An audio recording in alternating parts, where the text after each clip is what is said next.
হরে কৃষ্ণ, রাধে রাধে জানাই সকলকে। সকলে ভালো থাকুন, সুস্থ থাকুন এই কামনাই করি। আমি হচ্ছে গোবিন্দের চরণের একজন নগণ্য সেবাদাসী, তাই গোবিন্দের চরণ স্মরণ করেই আমি আজ আবার এসেছি ভগবানেরই ছোট্ট একটি বাণী পাঠ করে শোনানোর জন্য। তো আজকে যে বিষয় নিয়ে আমি আলোচনা করব সেটি হচ্ছে পার্শ্ব একাদশী। তো সকলকে বলবো মনোযোগ সহকারে শ্রবণ করুন। সকলকে বলবো আবারও লাইক, কমেন্ট, সাবস্ক্রাইব অবশ্যই করবেন। নতুন যারা আছেন তাদেরকেও বলবো সাবস্ক্রাইবটা অবশ্যই করে যাবেন। আজকে আমি আমার এই ভিডিওর মাধ্যমে সকলে পেয়ে যাবেন পার্শ্ব একাদশী কিভাবে আমরা পালন করব, বা এর মাহাত্ম্য কি, এর নিয়ম কি, একাদশীর আগের দিন কি করতে হবে, বা একাদশীর দিন আমরা কি করব, বা দ্বাদশী তিথিতে আমরা কি করব, বা পারণ সময়টা কখন, আর কেনই বা আমরা একাদশী পালন করব, বা এর মাহাত্ম্য কথা সমস্ত কিছুটাই আমার ভিডিওতে পেয়ে যাবেন। কিন্তু মনোযোগ সহকারে সকলকে বলবো শ্রবণ করুন। পার্শ্ব একাদশী বা পার্শ্ব পরিবর্তনী একাদশী।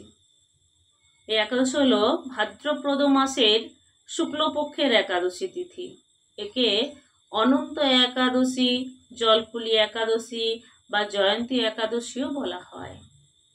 এদিন ভগবান বিষ্ণুকে বিশেষভাবে পুজো করা হয়। বিশ্বাস করা হয় এই একাদশী পালনের মাধ্যমে জীবনের পাপ ক্ষয়, ভক্তি বৃদ্ধি এবং মোক্ষ লাভ হয়। এই পার্শ্ব একাদশী করতে গেলে আমাদেরকে আগের দিন কি করতে হবে? নিরামিষ আহার করতে হবে। যদি আমরা ভগবানের প্রসাদ পেয়ে থাকি তাহলে তো আমরা নিরামিষ আহার আমাদেরকে করতে হচ্ছে না। আর যারা আমিষ আহার করে থাকেন সারা বছর তাদেরকে বলবো অবশ্যই একাদশী করার আগের দিনে নিরামিষ আহার অবশ্যই করবেন। সন্ধ্যাবেলায় হালকা ও সাত্ত্বিক আহার করবেন, ভারী আহার করবেন না একাদশী করার আগের দিন। আর ইন্দ্রিয় নিগ্রহ, সত্যবাদিকতা ও ভক্তিটাও বজায় রাখতে হবে। সবসময় ঘরের মাঝখানে ঝগড়া অশান্তি চলবে না।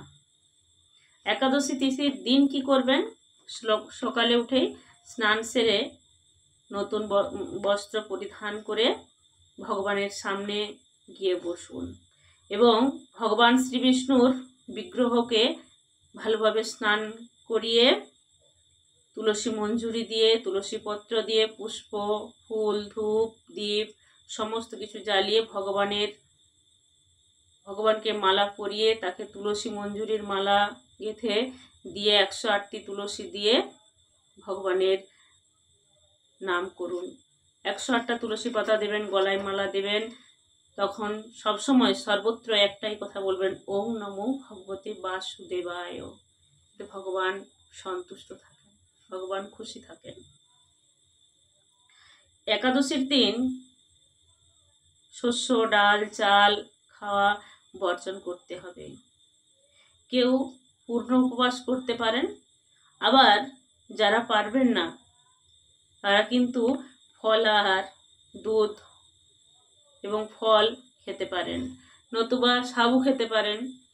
আবার যারা একেবারে পারবেন না তাদেরকেও বলছি সবজি রন্ধন করে ভগবানকে নিবেদন করে সেটা সেবা করুন। অবশ্যই কিন্তু যাই সেবা করুন না কেন ভগবানকে নিবেদন না করে কিন্তু সেবা করবেন না, তাহলে চোরের মতো সেবা করা হয়। কারণ খাদ্যটা যে আপনি করেই খেয়ে নেবেন, এটা তো ভগবান আপনাকে সেবা করার জন্য দিয়েছে, তাই আপনি সেবা করছেন। তাহলে সেটা রন্ধন করার পর ভগবানকে দেন, তারপরে তো সেবা করবেন।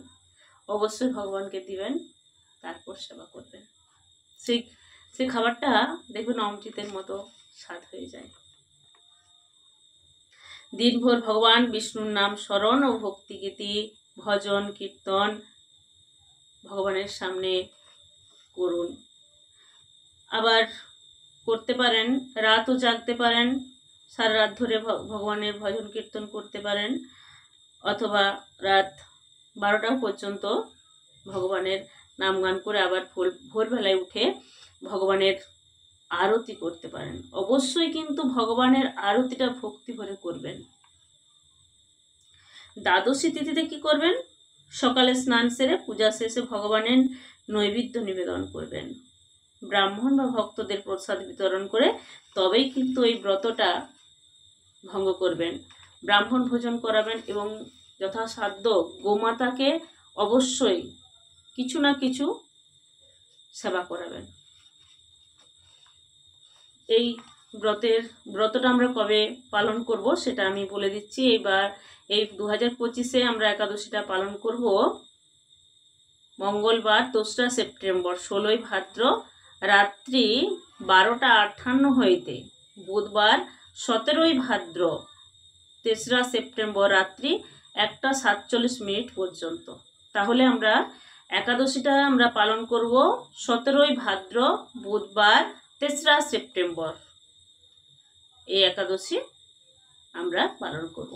পালনের সময়টা খুব মনোযোগ সহকারে ভালোভাবে শ্রবণ করে নেন, কারণ একাদশী করলেই হবে না, পালনটা অবশ্যই সবার আগে করতে হবে। পালন না করলে আমরা একাদশীর পূর্ণ ফল কখনোই অর্জন করতে পারবো না। এই পালন সময়টা হচ্ছে 18ই ভাদ্র বৃহস্পতিবার 4ঠা সেপ্টেম্বর সকাল 7:15 থেকে, ওর আগে কিন্তু করবেন না, 7:51 থেকে, 15 নয়, 7:51 থেকে 9:32 মধ্যে কিন্তু পালনটা অবশ্যই করবেন। ওর আগে ভগবানকে যথাসাধ্য প্রসাদ নিবেদন করে গোমাতাকে সেবা করিয়ে ব্রাহ্মণ ভোজন করিয়ে নেবেন। তারপর 7:51 মধ্যে নিজে সেবা করবেন। কেন আমরা পালন করব এই একাদশী? অনেকের মনে প্রশ্ন আছে, কেন করব আমরা এই একাদশীটা পালন, সেটাও আমি বলে দিচ্ছি। ভগবান বিষ্ণুর আশীর্বাদ লাভ করার জন্য পার্শ্ব একাদশীতে ভগবান শ্রী বিষ্ণুকে শয্যায় বিশ্রামে থাকার অবস্থায় পূজা করা হয়।